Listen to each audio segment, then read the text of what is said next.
Innal hamdalillah nahmaduhu wa nasta'inuhu wa nastaghfiruh wa na'udzu billahi min syururi anfusina wa sayyiati a'malina. May yahdihillahu fala mudhillalah wa may yudlil fala hadiyalah. Wa asyhadu an la ilaha illallah wahdahu la syarikalah wa asyhadu anna Muhammadan abduhu wa rasuluh. Allahumma shalli ala nabiyyina Muhammad wa ala alihi wa man tabi'ahum bi ihsan ila yaumiddin. Allahumma inna nas'aluka ilman nafi'a wa rizqan thayyiba wa amalan mutaqabbala.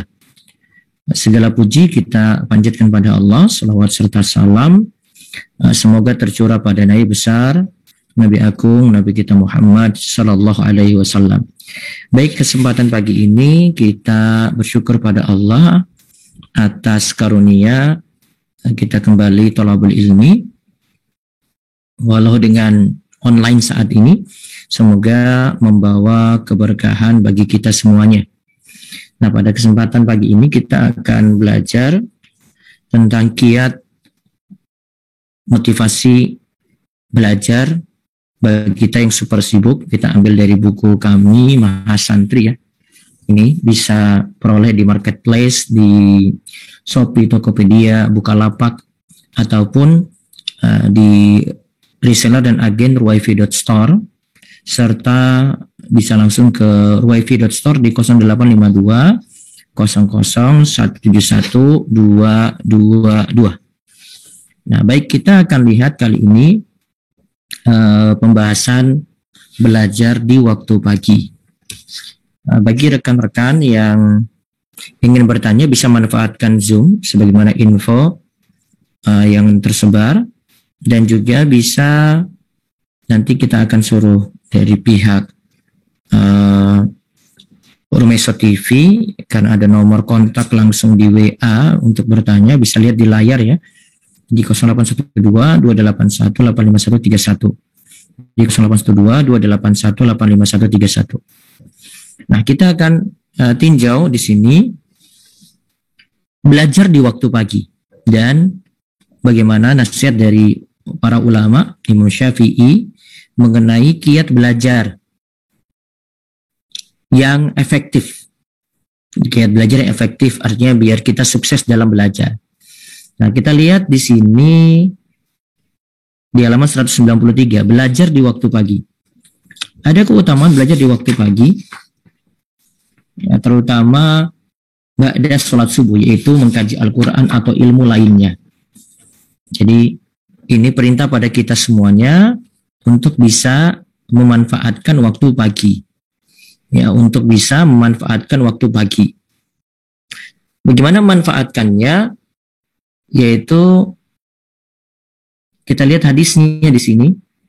Jadi Abu Hurairah radhiyallahu anhu, Nabi sallallahu alaihi wasallam bersabda, "Wa majtama'a qaumun fi baitin min buyutillah yatluna kitaballah wa yatadarasunahu bainahum illa nazalat alaihimus sakinah wa ghasyiyatuhumur rahmah wa haffathumul malaika wa dzakarahumullahu fi man indah."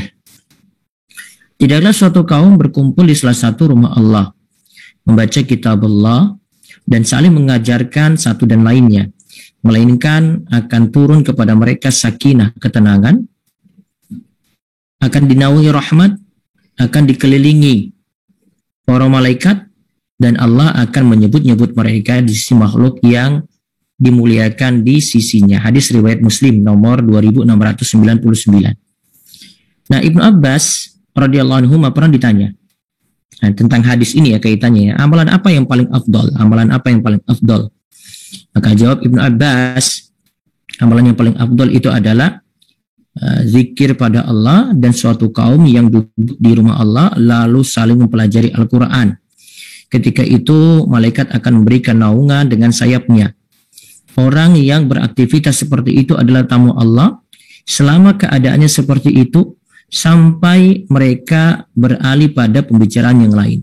Hadis ini diriwayatkan secara marfu sampai Nabi SAW dan mauquf sampai sahabat. Namun yang mauquf itu lebih sahih, yaitu hanya perkataan sahabat. Yazid Ar-Raqashi meriwayatkan dari Anas, ia berkata, para salaf dahulu setelah subuh membuat halakoh-halakoh. Para salaf dahulu setelah subuh itu membuat halakoh-halakoh. Mereka membaca Al-Quran. Nah, ini kebiasaan para salaf dulu ya. Kalau tadi disebutkan tentang zikir, kalau di sini mereka baca Al-Quran. Mereka saling mengajarkan perkara wajib dan sunnah. Juga mereka berzikir kepada Allah. Atiyah meriwayatkan dari Abu Sa'id Al-Khudri dari Nabi SAW, beliau bersabda, ketika suatu kaum melaksanakan sholat subuh, lalu ia duduk di tempat sholatnya, mereka saling mempelajari kitabullah. Keadaan mereka kala itu menjadikan Allah mengutus malaikatnya untuk memintakan ampun untuk mereka, sampai mereka berpaling pada pembicaraan yang lain. Di sini menunjukkan, karena tadi disebut setelah sholat subuh, duduk di tempat sholat, lalu mempelajari kitabullah. Hadis ini menunjukkan akan dianjurkannya bermajelis setelah sholat subuh. Untuk apa? Untuk saling mempelajari Al-Quran. Untuk apa? Untuk saling mempelajari Al-Quran. Namun Atiyah adalah perawi dhaif atau lemah. Namun ada satu sisi pelajaran di sini, setelah subuh disuruh belajar kaji Al-Quran. Berarti di antara pelajaran yang bisa kita kaji ba'da subuh yaitu mempelajari Al-Quran. Kemudian Harb Al-Karmani meriwayatkan dengan sanad dari Al-Auza'i bahwa ia ditanya tentang belajar setelah subuh. Ia berkata, telah menceritakan kepadanya Hasan bin Atiyah bahwa yang pertama kali mempelopori majelis Al-Quran setelah subuh di Masjid Damaskus adalah Hisham bin Ismail Al-Makhzumi. Hisham bin Ismail Al-Makhzumi pada saat khilafah Abdul Malik bin Marwan. Nah, praktek yang ada seperti itu yaitu belajar di pagi hari setelah subuh. Ini disebutkan dalam Jami'ul Ulum Wal-Hikam juz kedua halaman 301. Nah, ada juga sanad dari Sa'id bin Abdul Aziz dan Ibrahim bin Sulaiman. Mereka berdua bisa mengkaji Al-Quran setelah sholat subuh di Beirut. Beirut berarti Libanon sana ya. Al-Auza'i yang di masjid tidak mengingkari mereka. Intinya hadis yang disebutkan di atas menyebutkan tentang anjuran berkumpul untuk belajar Al-Quran secara umum. Tidak khusus sih setelah subuh saja. Namun ada beberapa perkataan tadi habis subuh gitu. Nah, bisa pula dalil yang digunakan adalah dalil tentang keutamaan zikir karena Al-Quran adalah sebaik-baik zikir. Ini sebagaimana diungkap oleh Imam Al-Hambali, Ibnu Hajar Al-Hambali dalam Jami'ul Ulum Wal-Hikam. Namun yang jelas ada perkataan dari Nafi. Ya, Nafi pernah bertanya kepada Ibnu Umar tentang sabda Nabi Shallallahu Alaihi Wasallam, Allahumma barik li ummati fi bukuriha. Ya Allah, berkailah umatku pada waktu paginya. Nah, dijawab oleh Ibnu Umar. Ibnu Umar menjawab, ini dalam masalah ya Allah berkailah umatku di waktu paginya. Pada apa? Dalam menuntut ilmu dan mencari shaf pertama. Athar ini diriwayatkan oleh Ibnu Abdul Bar dalam Al-Jami' li Akhlaq Ar-Rawi wa Adab As-Sami' dan As-Sam'ani dalam Adab Al-Imla wal Istimla. Baik, kita lanjut lagi. Silakan kalau yang di YouTube ini bisa saling sapa juga ya, sebutkan asal dari mana. Masya Allah, ada saudara kita dari Selang, Wonosari, Gunung Kidul. Masya Allah, Allah barik fiik Pak Kasiman. Ya, sekarang kita lihat cara sukses belajar menurut Imam Syafi'i. Ini disebutkan ya berasal dari Imam Syafi'i. Namun ada juga ulama yang mengatakan ini dari perkataan ini atau semisal juga ada disebutkan dari Ali bin Abi Thalib.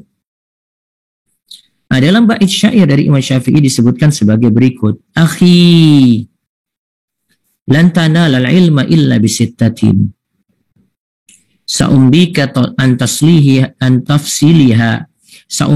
tafsiliha bibayanin.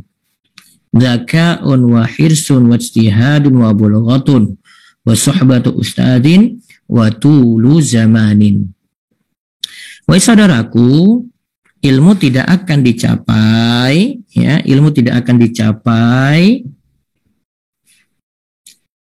kecuali dengan menempuh 6 hal. Ilmu tidak akan dicapai kecuali kita menempuh 6 hal. Apa 6 hal itu? Aku akan paparkan kepadamu penjelasannya. Zakaun, yaitu cerdas. Terus wahirsun, harus semangat. Wajtihadun, ya harus sungguh-sungguh. Wabulghatun, butuh modal. Wasuhbatu ustadin, belajar dari guru. Watulu zamanin, butuh belajar dalam waktu yang lama. Ya, butuh belajar dalam waktu yang lama. Namun ada ulama yang menyampaikan dengan rincian sebagai berikut. Ada yang pakai istilah zakaun, wahirsun, wastibarun, wabulghatun, wa irsyadu ustadin, atau di sini suhbatu ustadin, wa tulu zamanin. Kalau di matan Ta'lim al-Muta'allim itu zakaun, wahirsun, wastibarun, wa bulghatun, wa irsyadu ustadin, wa tulu zamanin. Ada ulama yang menyampaikan dengan rincian zakaun. 6 hal tadi adalah cerdas, zakaun. Terus wahirsun, harus semangat. Wastibarun, harus sabar. Kemudian wabulghatun, butuh modal. Ya, apa-apa butuh modal. Wasuhbatu ustadin, atau wa irsyadu ustadin, butuh bimbingan ustadz yang benar, yang guru yang benar, yang lurus. Watulu zamanin, butuh belajar lama. Coba kita lihat penjelasannya. Yang pertama itu hirsun, cerdas. Kalau pengertian di dalam syarah Ta'lim al-Muta'allim yang dimaksudkan dengan zakaun sini adalah cepat nangkap. Maka siapa yang cepat nangkap kalau belajar, dia lebih mudah untuk meraih kesuksesan dalam belajar. Ya, cepat nangkap.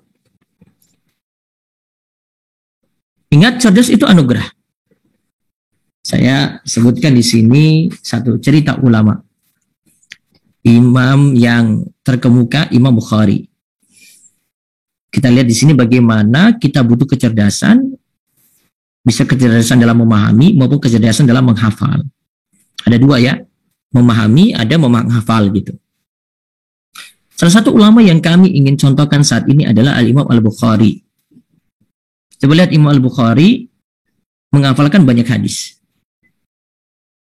Al-Hafiz Ibnu Hajar rahimahullah menyebutkan bahwa Muhammad bin Hamdawai berkata, aku mendengar Imam Bukhari berkata bahwa ia telah menghafalkan 100.000 hadis sahih. 100.000 hadis sahih. Dan 200.000 hadis tidak sahih. Disebutkan hal ini juga dalam Muqaddimah Fathul Bari. 100.000 hadis sahih dia hafal. Cerdasnya luar biasa itu. Namun bukan hanya berhenti di situ. 200.000 hadis dhaif juga dia hafal. Hadis tidak sahih juga dia hafal. Apa di sini maksudnya? Ya, karena para ulama itu mesti tahu hadis-hadis yang bermasalah supaya mereka bisa menjelaskan pada umat gitu. Jadi mereka tidak pentingkan saja pada hadis-hadis yang sahih. Nah, coba kita lihat bagaimana kuatnya hafalan dari Imam Bukhari. Kuatnya hafalan dari Imam Bukhari itu pernah diuji oleh ulama Baghdad. Ya, pernah diuji oleh ulama Baghdad.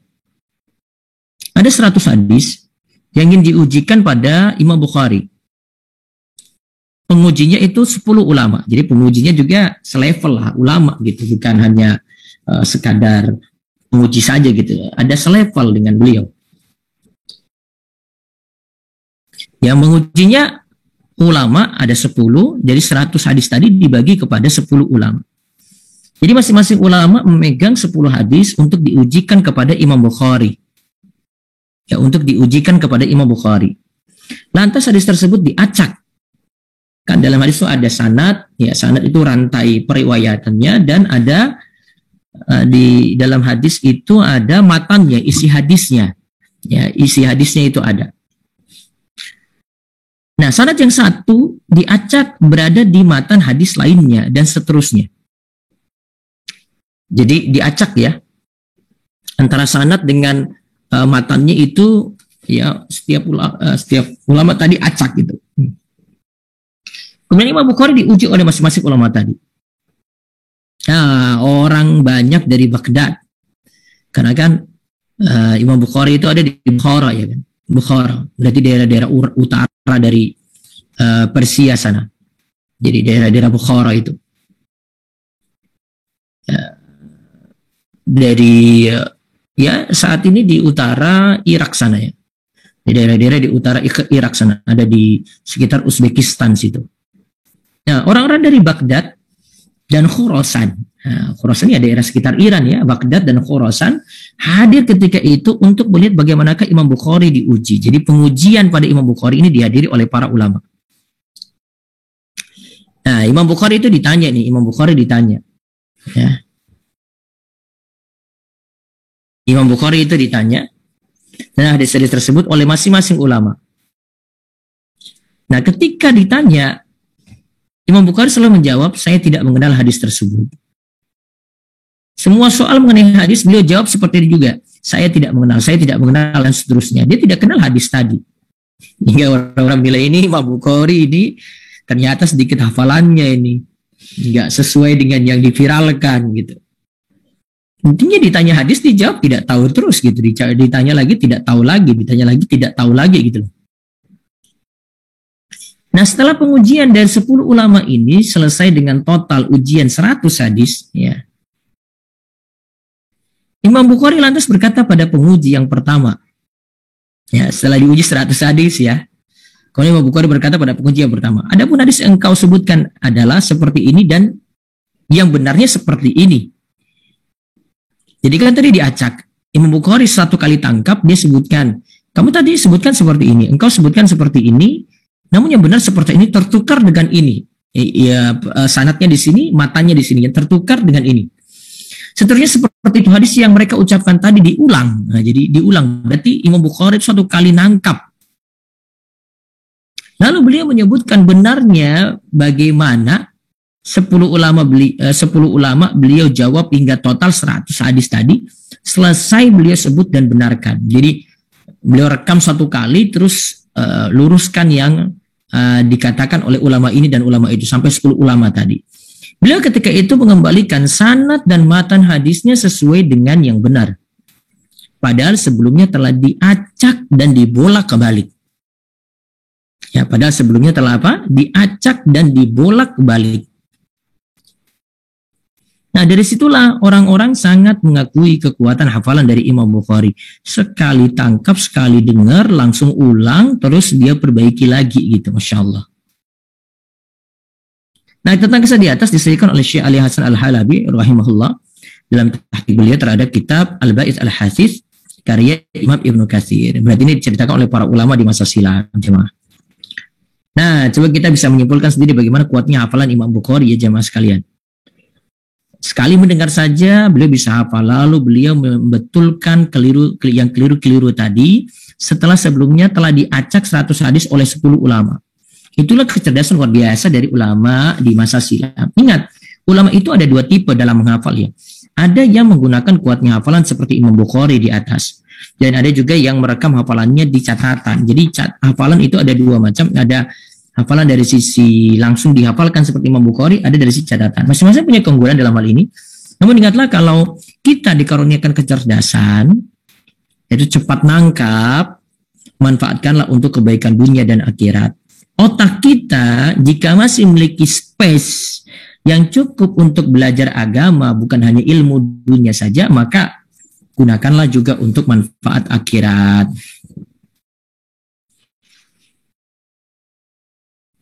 Nah, di sini kami ingin ingatkan.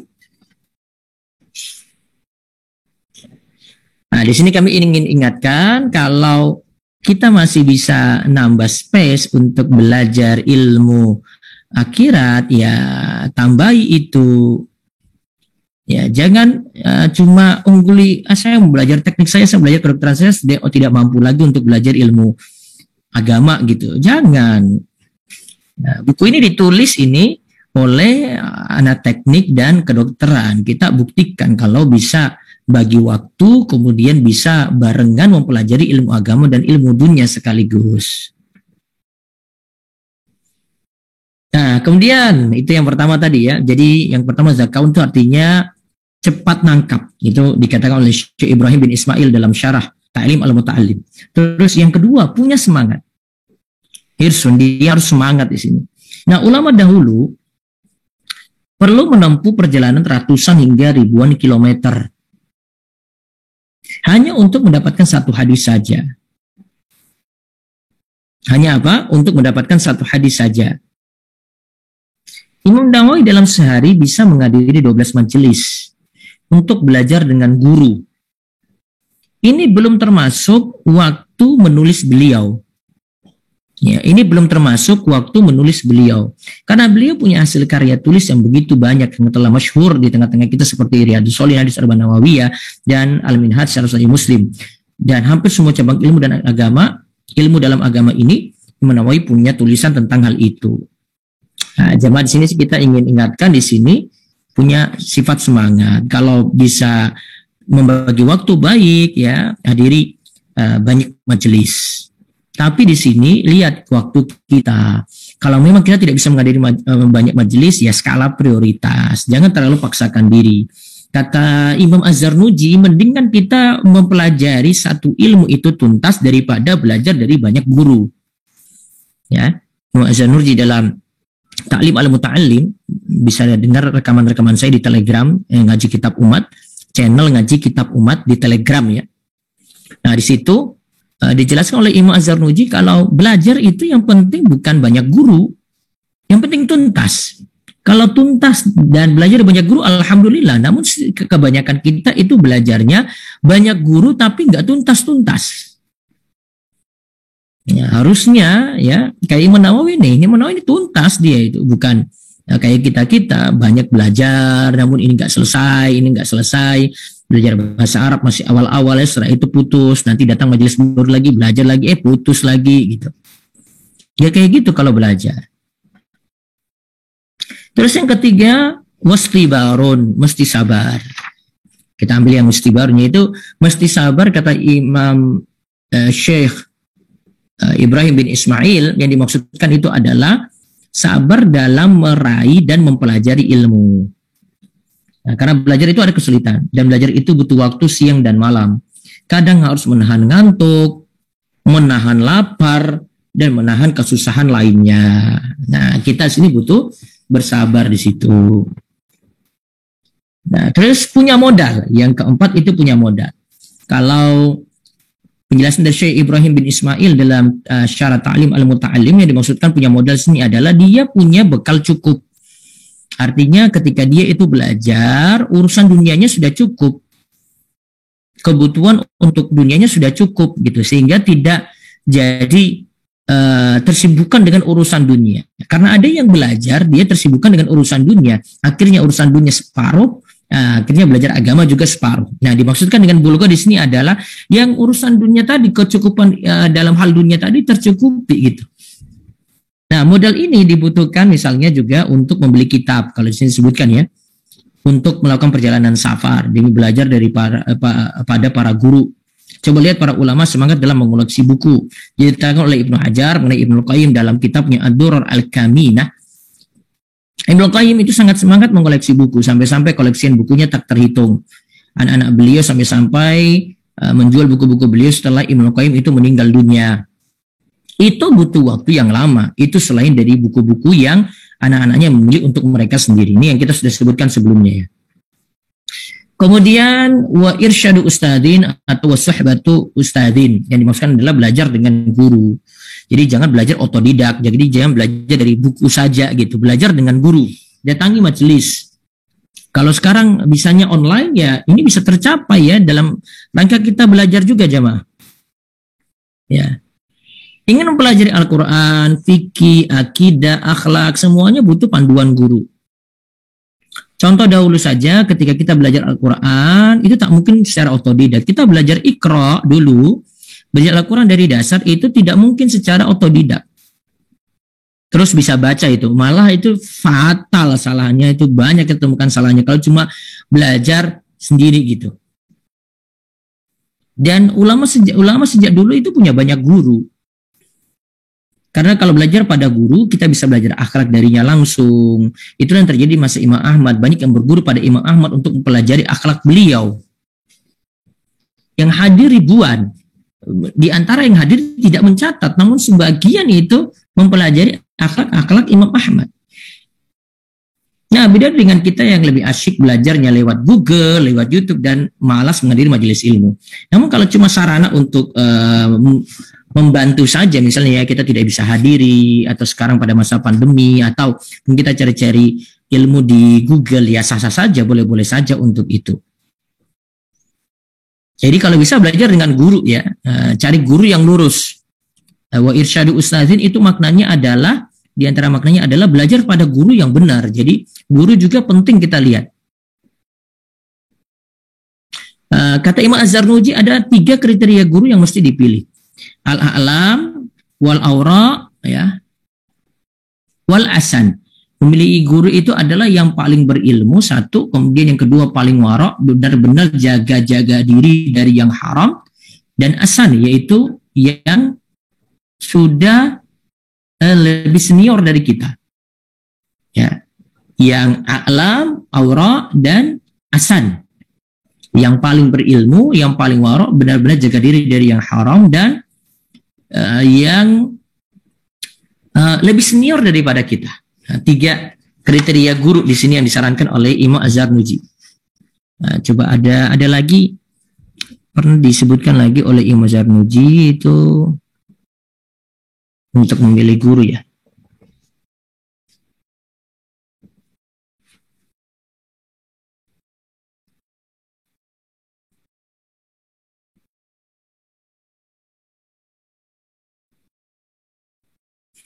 Ada lagi di sini.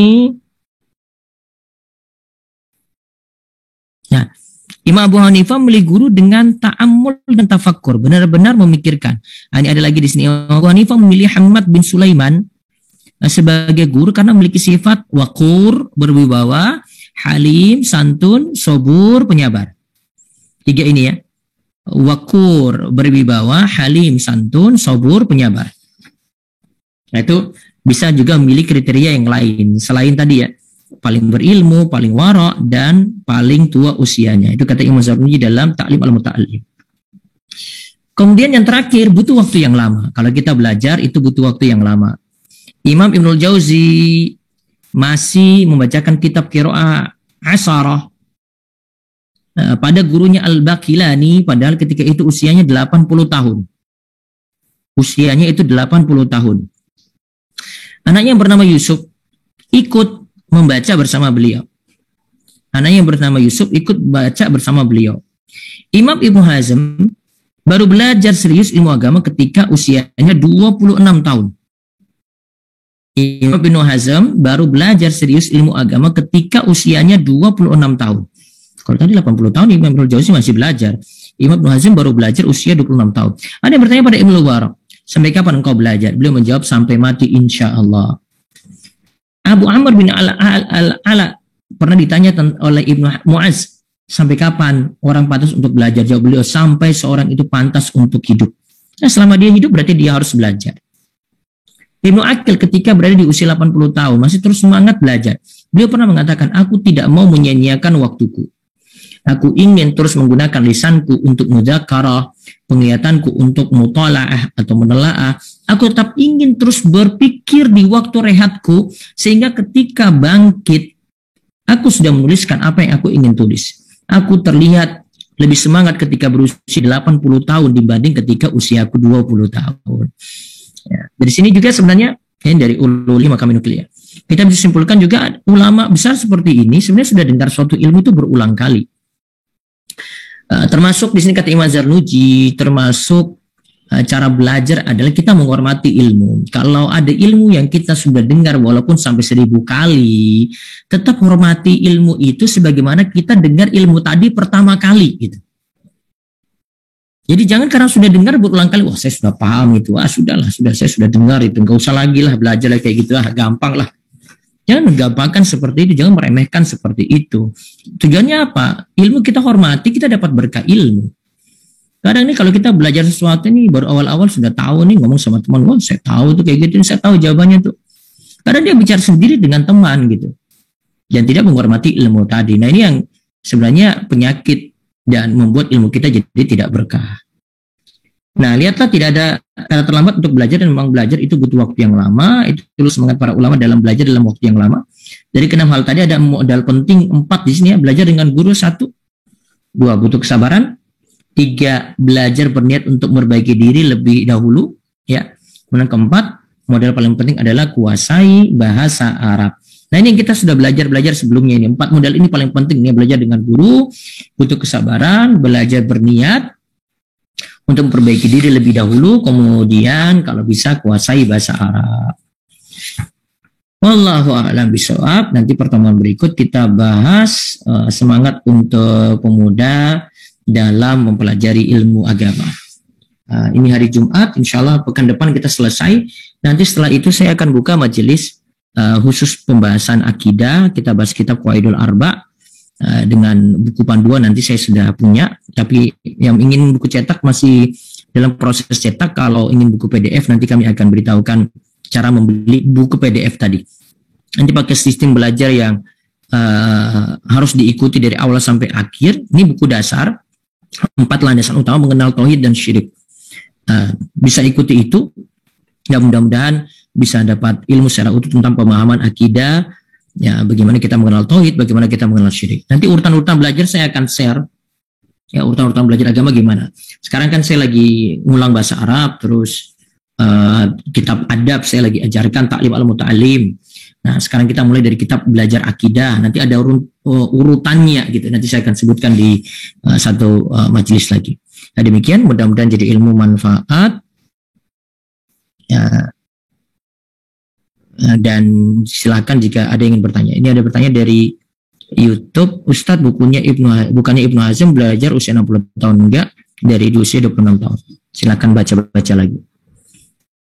Baik, silakan jika ada yang bertanya, semoga.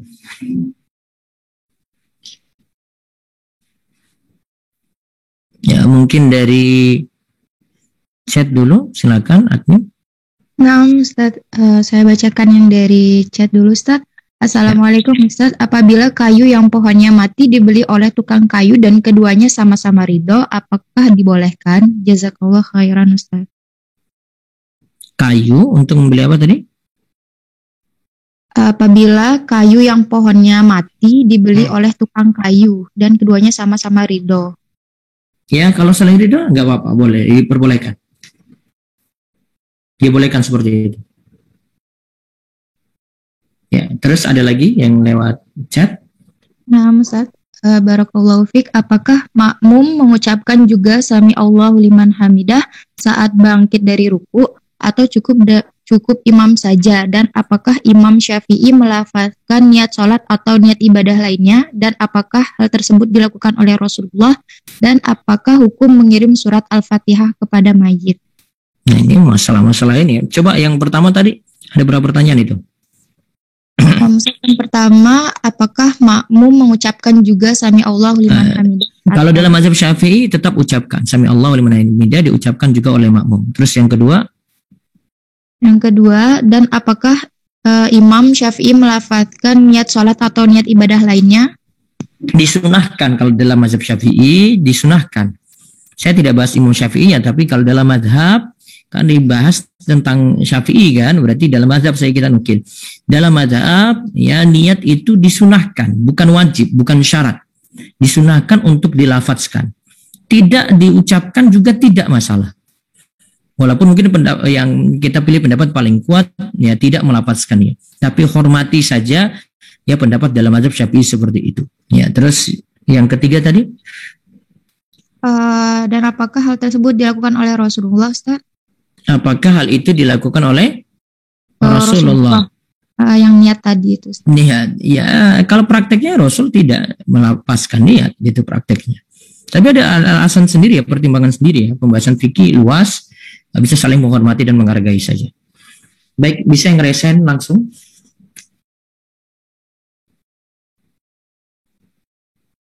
Nah, Ustaz, silakan dibuka mic-nya untuk Adika Pekirana. Assalamualaikum Ustaz. Assalamualaikum. Waalaikumsalam. Islam silakan. Afwan Ustaz, izin tanya di luar tema terkait Al-Quran itu kan bukan makhluk ya Ustaz. Nah, apakah ketika kita mengatakan bahwa Allah itu pembuat hukum itu sama dengan bahwa Al-Quran itu makhluk Ustaz? Atau Tidak. itu dua hal yang berbeda? Berbeda. Oke Ustaz. Kemudian pertanyaan berikutnya Ustaz, apa hukumnya kalau kita sebagai seorang pengusaha gitu cari investor dan yang investor ke kita itu dia punya sumbernya dananya salah satunya dari dana riba gitu Ustaz. Apakah boleh kita terima? Investor itu punya sumber dana dari dana riba. Ya kalau apakah ini kiaskan dengan Nabi yang muamalah dengan orang Yahudi itu Ustaz? ini kan sudah jelas tahu kalau yang harta Yahudi kan masih bercampur. Iya, ini ada bercampurnya juga gitu Ustaz. Kalau bercampur ya dimaafkan. Oke, dimaafkan. Baik Ustaz. Kemudian pertanyaan terakhir Ustaz terkait ini pertanyaan kalau peserta didik masuk sekolah baru itu kan zonasi Ustaz. Nah, apa hukumnya kalau terus dia numpang kakak orang lain supaya bisa keterima di sekolah yang dia mau Ustaz gitu? Ya ngapus sih berarti. Iya, itu nanti kalau misal dia sudah terlanjur gitu apakah harus keluar dari sekolahnya atau gimana Ustaz? Ya gimana lagi sudah terlanjur. Oke. Baik, jazakallah khairan Ustaz. Sehat-sehat selalu. Ya berikutnya lagi silakan. Nah, Ustaz, silakan dibuka mic-nya, Fa. Nah, Ustaz, izin bertanya di luar tema. Ya. Terkait ta'aruf Ustaz. Ya. Beberapa bulan yang lalu ada Ikhwan datang ke rumah untuk ta'aruf. Terus dalam pertemuan tersebut si Ikhwan sepakat dengan syarat orang tua Ana untuk menikah tahun depan. Ya. Tapi ketika di rumah belum nazar Ustaz. Apakah Ikhwan tersebut sudah bisa dikatakan calon Ana? Iya. Oh, Sudah mengungkapkan ingin menikah itu namanya khitbah. walaupun belum nazar Ustaz. Nazarnya apa yang dimaksud? Belum melihat Ana secara langsung. Iya, tapi kan sudah menyatakan ingin menikah, maka sudah ada khitbah. Oh, gitu Ustaz. Nah, Ustaz, Iya. jazakallahu khairan. Oh ya, Tom. Berikutnya.